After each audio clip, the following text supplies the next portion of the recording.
అండి అందరం కలిసి వేటకాని ఊరిలో నుండి అనే పాటను పాడతాం.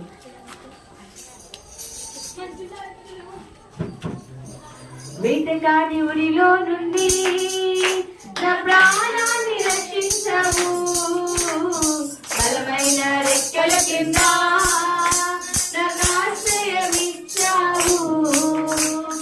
వేటకాని ఊరిలో నుండి నా ప్రాణాన్ని రక్షించావు, బలమైన రెక్కల కింద నాకు ఆశ్రయమి